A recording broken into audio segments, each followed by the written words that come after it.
Alright, welcome everyone. So I think today our focus is going to be solving equations.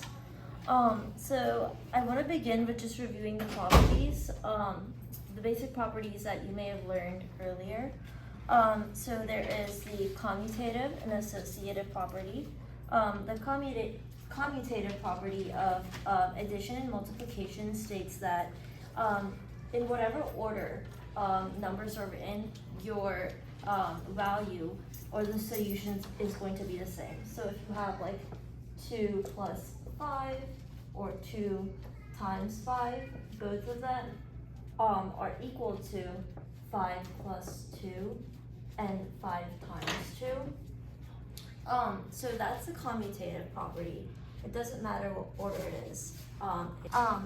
So the associative property states the order of parentheses for addition and subtraction.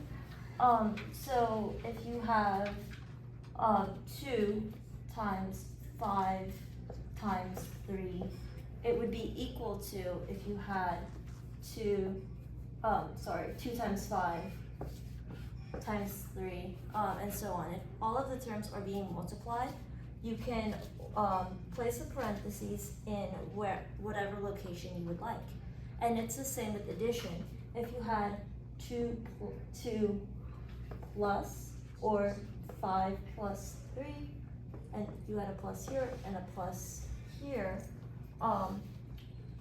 both of these expressions are equal because when you're adding or multiplying all terms, your parentheses do not matter. If you are dividing though, they are going to matter, and for subtraction, your parentheses do matter and order matters as well.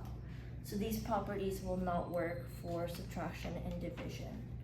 And then we have identity properties. So we have the additive identity, which is when you're adding to 0. So for example, if you have -6 plus 0 or 7 plus 0, they all equal like the same number plus 0. So this would be -6, this would be 7.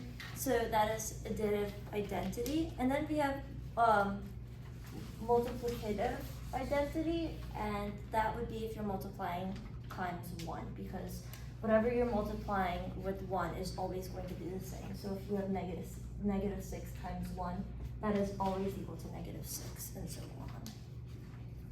So that's just a quick review of the properties. Does anyone have any questions? Alright, so I'll move on to the distributive property. This is going to be very important in solving equations, and it is stating how you distribute terms throughout parentheses. So if you have, for example, 6 times 2 plus 3, it states how you're going to open the parentheses up in a sense. So you would do 6 times 2 and 6 times 3, so you would have 12 plus 18 and add those. So that's what the distributive property is stating, that you can distribute the number on the outside of parentheses throughout the other integers in order to get rid of parentheses. And this works with any operation. So if I am subtracting here, that will also work, and instead it'll become 12 minus 18. So now we'll look at simplifying variable expressions. We did a bit of this in the last class. So did everyone have an okay time with those, or were there any questions? No? Alright, so I guess I'll move on then, if we are already familiar with simplifying variable expressions. And now we can look at simplifying equations. So if we have equations with addition, for example, if you have 5x plus 3 is equivalent to 8,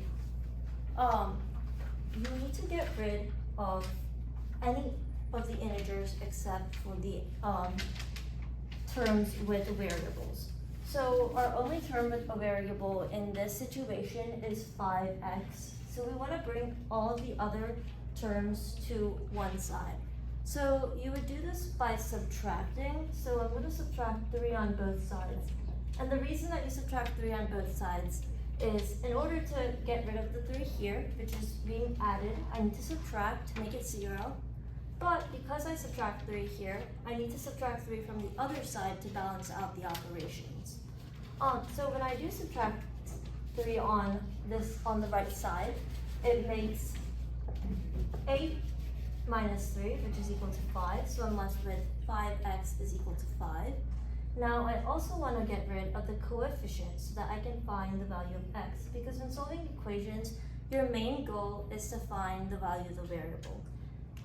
So in order to find this value, what is the opposite of multiplication? Because 5x is basically 5 times x.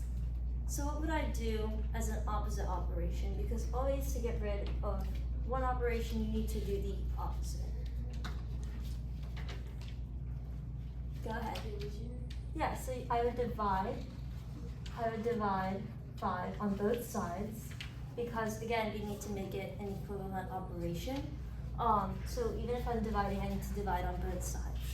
And so when I divide 5 by 5, that's 1, and this side would also be 1. So that's how you would essentially solve an equation. Now the main goal of solving an equation is to find the variable, and in this situation, we did. Now a variable can be any letter, it does not have to be x, and sometimes they're even symbols. So in most of the practice that we do this in these sessions, we'll have x or y, but just keep in mind it can be any variable. So we're done with whole numbers. So now we will. Does everyone get an idea of how you would solve an equation actually? All right. So now we'll be solving equations with decimals in them. So nothing changes. It's just the number looks a bit different. So instead of the 5x plus 3 that we did earlier, it would look something like 6.5 plus x is equal to 7.5. We have decimals now. So in this example, I'm going to have one of you walk me through this. So what would be my first step to solving this equation? Yep. Minus 6.5 on both the sides of the equation.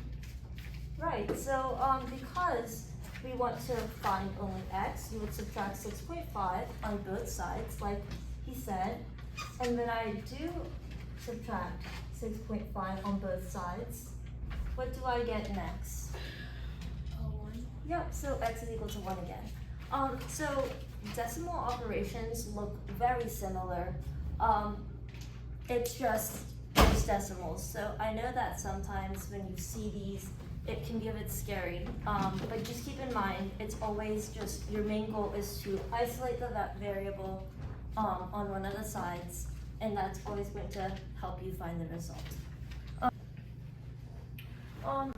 So I guess we can look at solving equations with variables on both sides now.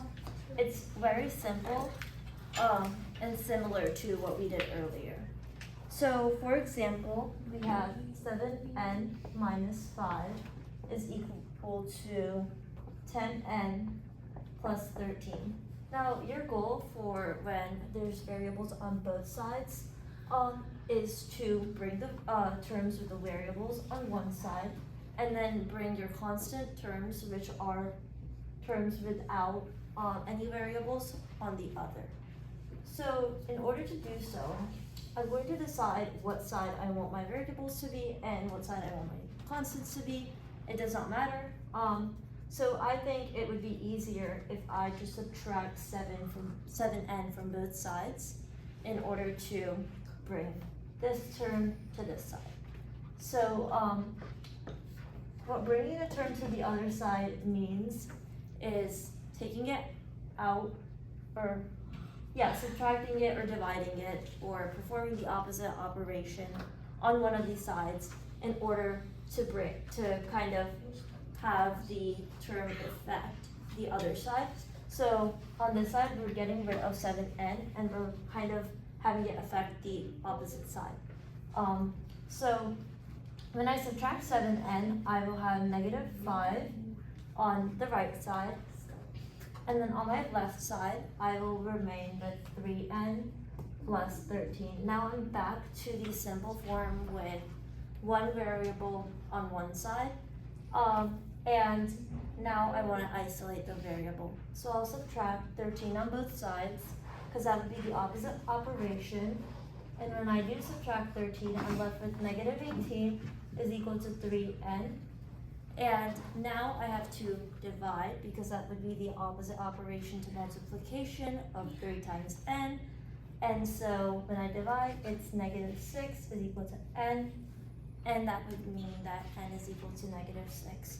So solving equations with variables on both sides is very similar to solving with just one variable. So just keep in mind that when you're solving these types of equations, try making the variables come on one side and then the constants on the other. Does that make sense? Mm-hmm. All right. So now we will be solving inequalities. So this does sound a bit tough, but it's similar to the equations, very small differences, minute differences. So an example that I have with just addition and subtraction would be negative 10x is greater than x minus 12. Now when I'm solving in this way, it's going to be just like my equations. I want to isolate my variable. So in order to isolate my variable, I will add 12 on both sides. Just like the equations, right? You would perform the opposite operation, and you would do that on both sides to balance the equations out, or the inequality out. And when you add 12 to negative 10, that would give me a 2 is greater than x, and that's my answer. 2 is greater than x, or x is less than 2. So the addition and subtraction works the same way as for equations, but there is a twist to it when you are dividing. So for example, if I have negative 7x plus 7 is equal to 14, is greater than 14, or let's do greater than equal to this time, is greater than equal to 14, this would look a bit different, because my first step would be to subtract 7, so that's the way that's very similar to solving equations. So I would have negative 7x is greater than equal to 14. But now I'm dividing a negative term on both sides to balance the equations out. So when I divide negative 7 on both sides, the sign flips. So this would become x, and this would become negative 2, but my sign would flip in that way, and now x would be less than negative 2. And that's just a property. When you're dividing by a negative number or a negative term, your sign will flip. Now if this were a positive 7, and I would have been dividing by a positive 7, my sign would stay the same, and there would be no difference in the sign flipping. And this is also applicable for multiplication. If I'm multiplying by a negative term on both sides, so that would look, I can show you an example, but if I'm multiplying by a negative term, that would also result in a sign flip. For example, if I had negative 1 by 7x is greater than equal to 1, I would multiply both sides by a negative 7. So when I do multiply by a negative 7, these cancel out, this cancels out. So x is less than equal to negative 7. So whenever you're multiplying or dividing by a negative term, signs flip. So keep this in mind, because it can result in a lot of silly mistakes because this is often missed.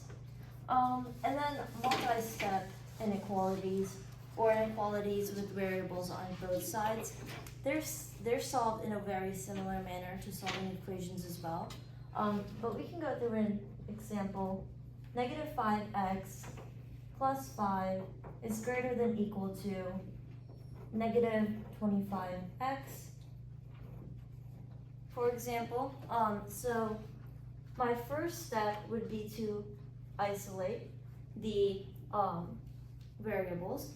So I would add 5x on both sides. So when I'm adding 5x, that is not going to affect my sign at all.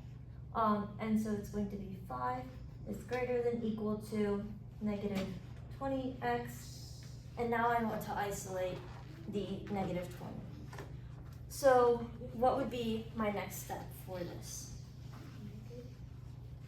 Divide my negative 20 on both sides.